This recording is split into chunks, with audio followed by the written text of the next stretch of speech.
Good morning, everyone. Welcome to this update for global stocks and commodities for the 24th of March. I guess, as most people would know, there was a fairly sharp sell-off in the US on Friday night. S&P down 2%, Nasdaq down 2.5%.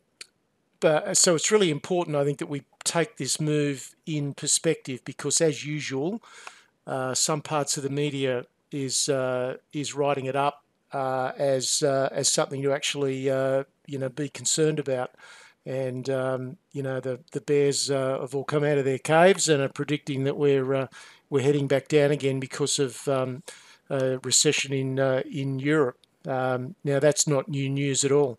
That's been around for a while. I've been talking about it for ages. So I think this is nothing more than a time for a pause. But let me put all that in perspective for you. So really, it's just a matter of trying to give you a perspective about what might be right for you, and it depends very much on your trading style, whether you're a medium to long-term investor or whether you're a shorter-term trader. The actions that you should be taking from here are really quite different. So let's jump into it. There'll be the normal stock and commodity trend update, and in Portfolio Analyst last week, I covered various steps that can be taken on how to lower risk while still getting a good return. And there are numerous things that one can do. So I would really encourage you to put out of your mind this thought that if you want to get a better return, you've just got to take more risk. It's just not the case at all. If you're a long-term buy and a hold investor, then that might be somewhat true. But I'm not sure that that's necessarily a strategy for good returns these days. So let's get into it. The S&P ended up falling 0.7 for the week, but certainly it was up prior to Friday night when it fell 2%. So net 22 points down. But look, let's keep it in perspective. As we'll see, it had run up into a key area of resistance, so that made the market vulnerable to selling, and we had 11 out of 12 weeks higher. So, I mean, what does one expect? Markets can't just keep going up and up and up. It's unfortunate these days that because of computer algorithms, that when the market turns on the first day, the first couple of days, the selling can be really sharp, and it frightens the pants off a lot of people. But you've just got to step back and look at it in perspective, and we'll take a look at that chart in just a minute. So I don't think it's anything more than that. In the US, if you want to make a bad case, you can find things that aren't right, but on balance, the US economic positives well and truly outweigh the negatives, and it's been that way for a long period of time, and I don't see any reason to change my stance on that. The trigger for Friday night selling, from what I can see, was largely around some German manufacturing data that was less than ideal, and that was the key trigger that the markets seized on. But basically, the market was heavily overbought. It just needed a trigger. Anything would do. The German data happened to be in the right place at the right time, and so that started the selling in Europe, and it cascaded down into America. But I think it's not much more than this was a heavily overbought market. It was a balloon just searching for a pin to prick it, and I don't think it's a whole lot more than that. But having said that, as we'll see on the chart, it's now quite likely that we're not going to see new highs for a while. So I think this is going to be a period of pause. It'll probably go down a bit more, but in terms of something more significant like we saw in the last quarter of last year, I can't see that happening, not at this stage anyway. Now the US dollar was flat last week. It dipped early and then recovered. On Friday, the 10-year yield keeps sliding. It's now down at 2.44. It's dropped almost 1 percentage point from 3.25 just 6 months ago, when everyone thought 4% was an absolute no-brainer, that bonds would be sold off heavily. And now here we are, bonds are now being bought, and the yield is back down to 2.44, which is basically almost down in line with the Fed cash rate. So bonds on Friday night were bought with enthusiasm, as you'll see on the chart, and on the surface, that's a prediction of a recession. Now, that doesn't mean that one will happen because markets are trying to anticipate the future. But that's what that stampede into bonds on Friday night is saying. And certainly in Europe, that is the case. You've got Italy in recession. You've got Spain looking shaky. France is really shaky. Germany is heading in the wrong direction. So, it's not a good situation in Europe at all. So I wouldn't be at all surprised to see a general recessionary period there. But as far as the US, it's pretty hard to see it. All right, let's take a look at the chart. This is the S&P. Now, I want to start with this on a weekly chart because you need to get that bigger picture perspective. So here we are, 11 of 12 weeks went straight up. That's unsustainable.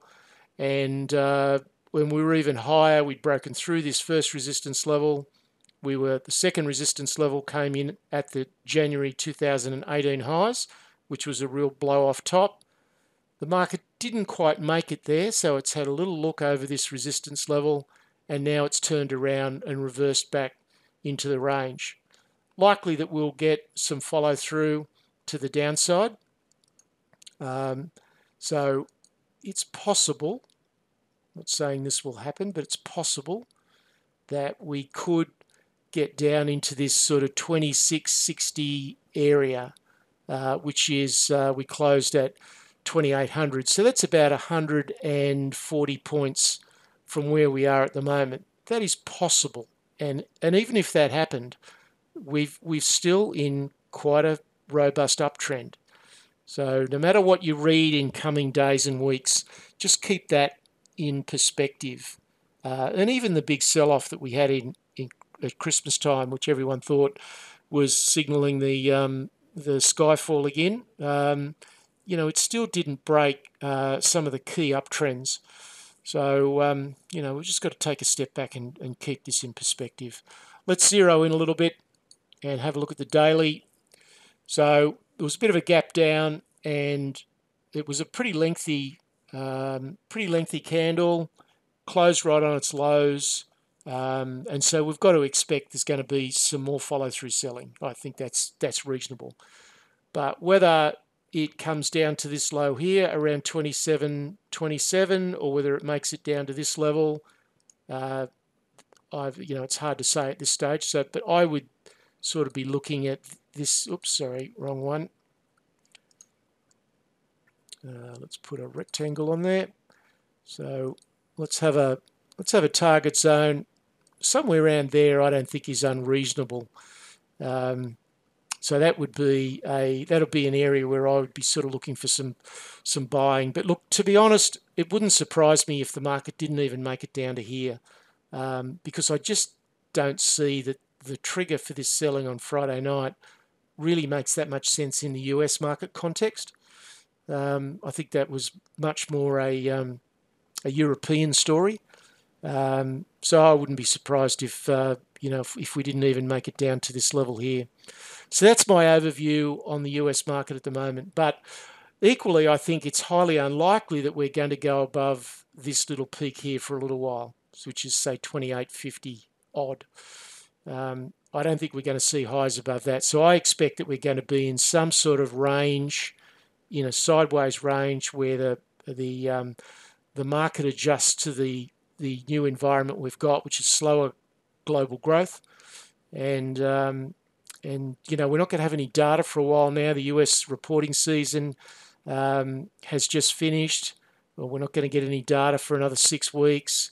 So I think it's just a perfect period where the market's just going to go up and down and go sideways for a while.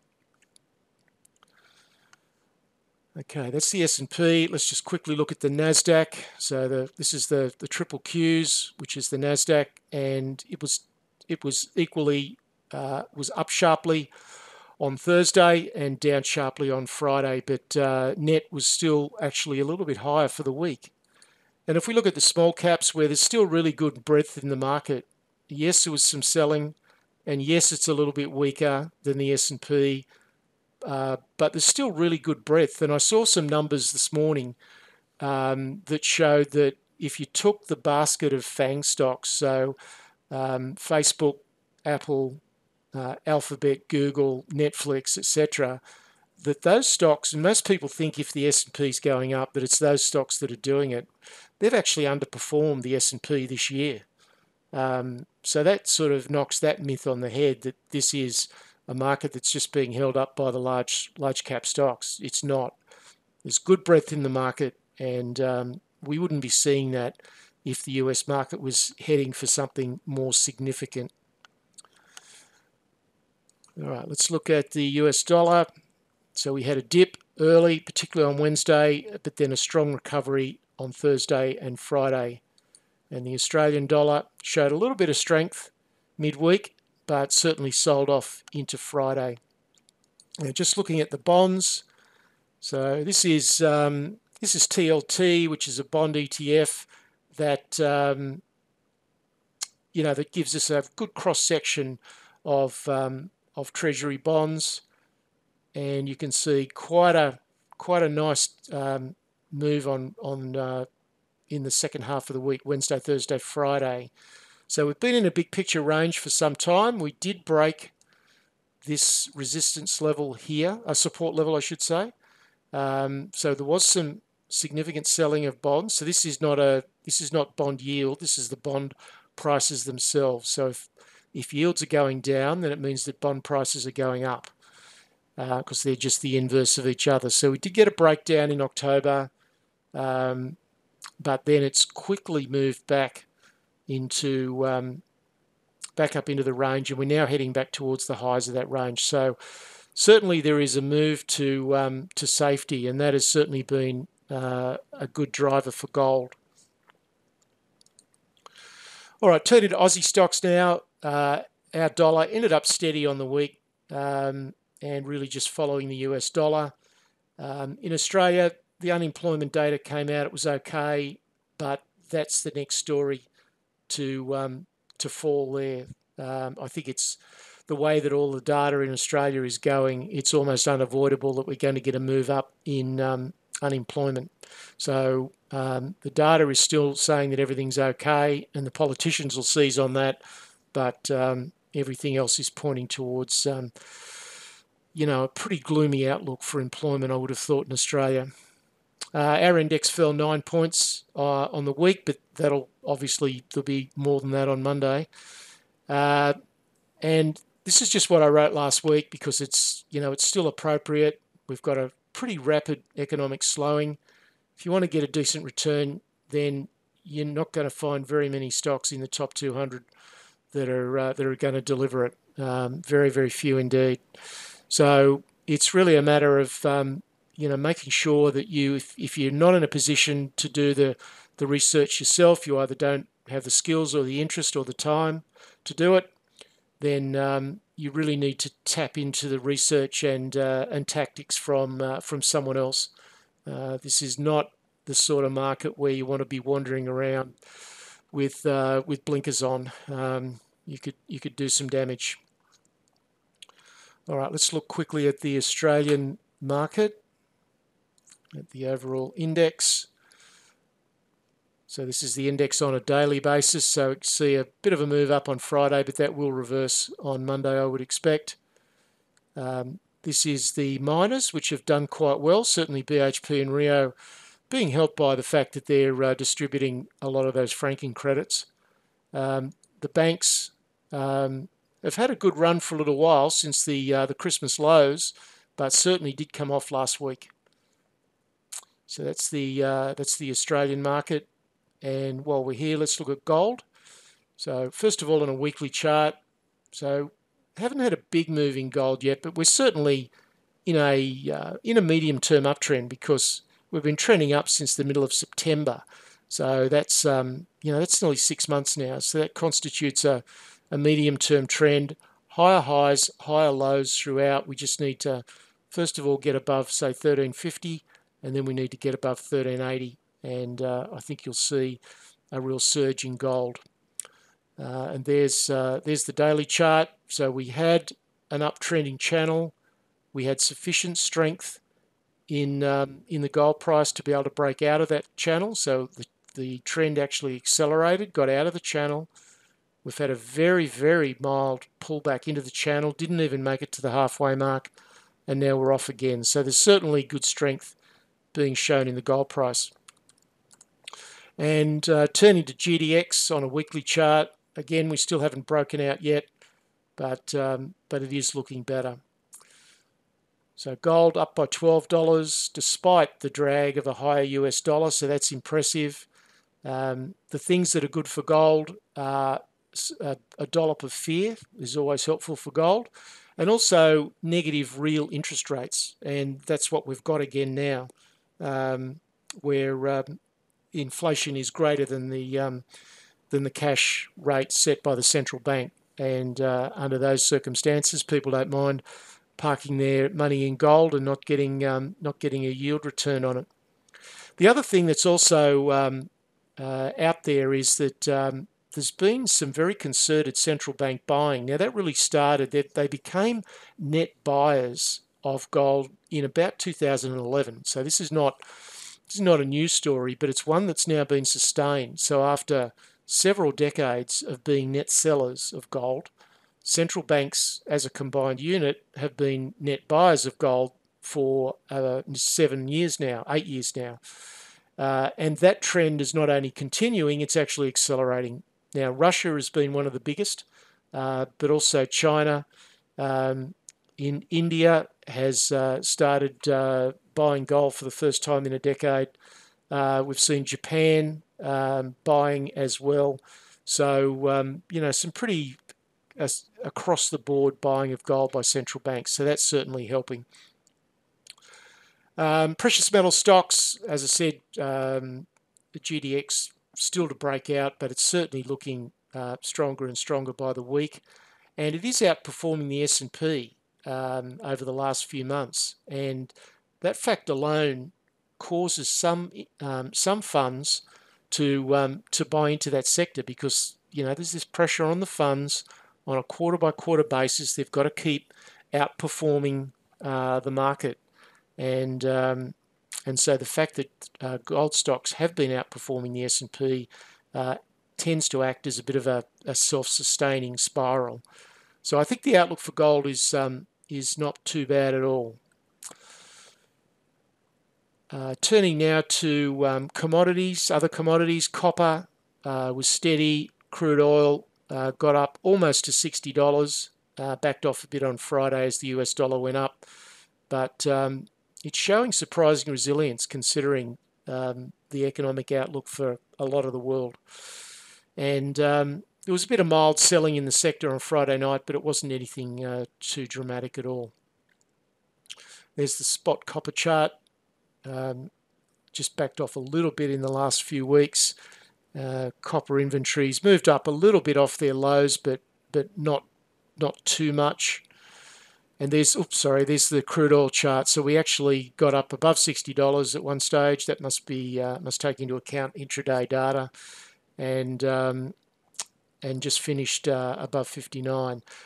Just another point I forgot to make when I was looking at the S&P index as well, that if you actually look at the intraday data, you look at a 30-minute chart on the S&P, there was actually some pretty decent buying for an hour or so. So the market sold off on Friday night fairly sharply, and then it went up for about an hour to an hour and a half, and it went up, a reasonable amount before it then sold down again. You don't tend to get that on the first day if there's going to be big follow-through selling. Generally, if it's going to be a significant move, then the selling just goes on all day, and there's just no sort of respite to it. So I meant to mention that before. So that's crude oil. So just to wrap it up, these are possible actions for you to consider. Everybody's different to a degree, so it's very hard to give sort of blanket recommendations about what you should do. But I said last week to only transact when the market comes to you, and that is certainly a valid way to approach the market. I think if you're a medium to long-term investor, there's not really much need to do too much. I think I would probably just look at putting out the garbage, really. Stocks that are rubbishy kind of stocks. This is not a market that's going to be kind to rubbishy stocks. So I'd do a bit of little bit of spring cleaning on those poor quality stocks, but probably not a need to do very much for medium to long-term investors. Short-term traders, I really think you'd probably be well advised to cash up to a degree, because it's unlikely we're going to get new highs for a little while, and I think it's probably more likely that we'll go down a little bit first. So, the risk-reward around staying heavily in the market is not all that attractive. So there's just some general things to think about. Portfolio Analyst this week is really just about getting the house prepared for the opportunities that will present in coming days and coming weeks. Understand the stocks that you want to buy in advance. Understand the sort of price area that would be attractive, and just sit and wait and watch is the way to deal with this sort of period in the market. That's it for this week. There's my contact details for any non-members, and I'll be back with you next weekend. Cheers.